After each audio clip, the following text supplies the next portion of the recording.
Now we're going to look at a few more applications of using the derivative as a rate of change. Now here's another example that deals with velocity and acceleration.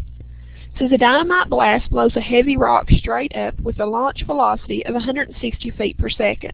It reaches a height of s equals 160t minus 16t squared feet after t seconds.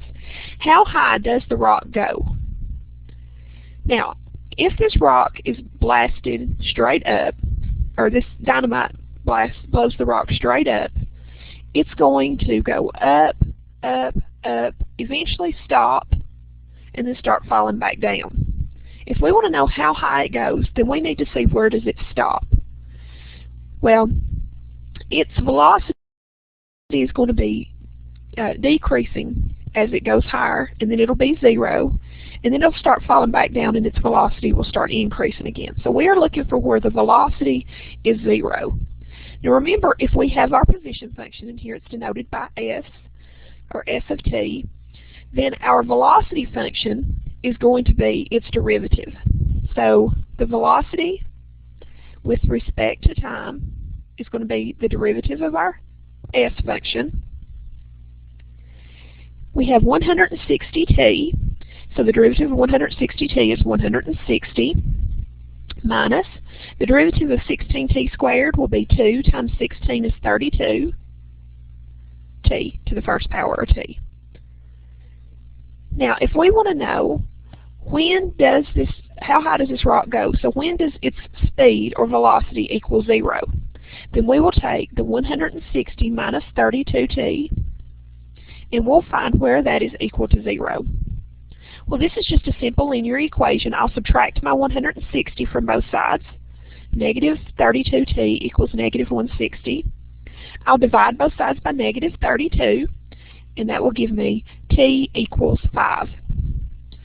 So how far or how high does the rock go? And we are talking here about feet, or about time. So it will reach its height at a time of 5 seconds. Now 5 is not our answer because we do want to know how high it goes. All that tells us is what the time is when the velocity is 0. We actually want to know how high it went. So that will be s of 5, its position at 5 seconds. Well, we find that by plugging back into our position function. That will be 160 times 5 minus 16 times 5 squared. Well, that will be 160 times 5 minus 16 times 25. 160 times 5 is 800 minus 16 times 25 is 400. Gives us 400, and this is in feet. So it will reach a height of 400 feet, and then its velocity will become 0, and it will start to fall again. Now, what is the acceleration of this rock at any time t during its flight? If I want to know its acceleration, I've got to think again about the velocity function that we found a second ago. The velocity of this function is 160 minus 32t. If I want to find the acceleration at any time, the acceleration is the derivative of the velocity function. Well, the derivative of 160 is 0, and the derivative of negative 32t is negative 32. Notice again it's a constant, so acceleration is negative 32, and this is in feet, and so it's feet per square second.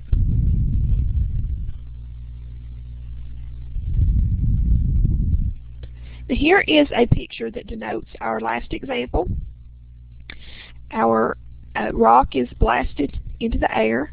After 5 seconds, it reaches its maximum height, which we said was 40 feet, and then it starts to fall again. You'll notice the graph to the right is not actually the path of the rock, it's the height versus the time. So it tells us at each time, which is along the x-axis, what the height would be at that point. You can see at time 5, it reaches its maximum height, which is 400. Now there are applications for derivatives in different areas. Here is an example of a derivative in economics. The marginal cost of production is the rate of change of cost with respect to the level of production. It can be loosely defined to be the extra cost of producing one additional unit. Now suppose that it costs C of x equals x cubed minus 6x squared plus 15x dollars to produce x radiators when 8 to 30 radiators are produced.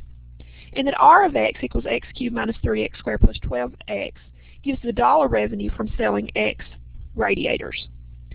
Now your shop currently produces 10 radiators a day. How much extra will it cost to produce one more radiator a day?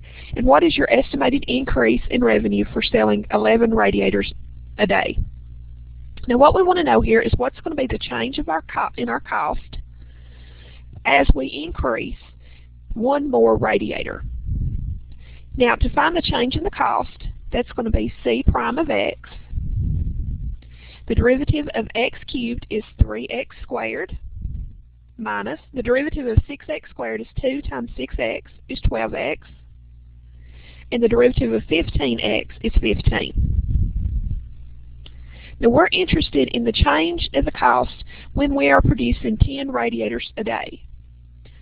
So C prime of 10 will tell us how much extra it will cost to produce one more radiator when we are currently producing 10 radiators.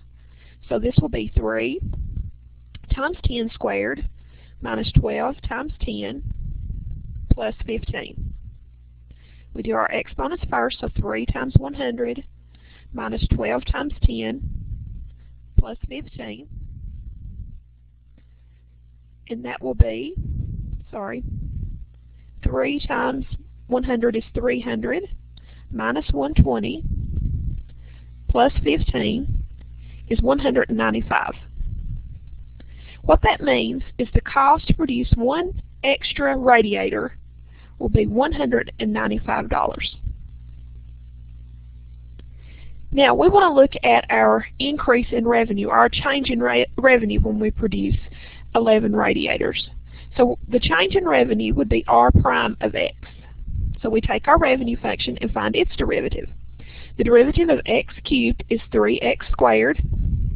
The derivative of negative 3x squared is negative 6x.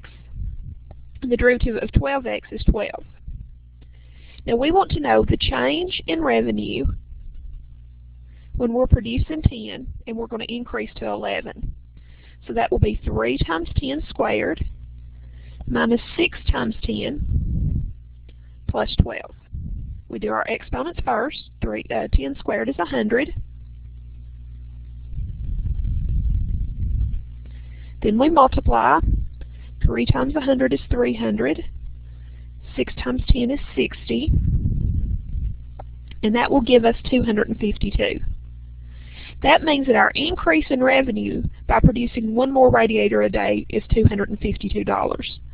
So it is going to cost us $195 to produce one more radiator, but we will have an increase in revenue of $252.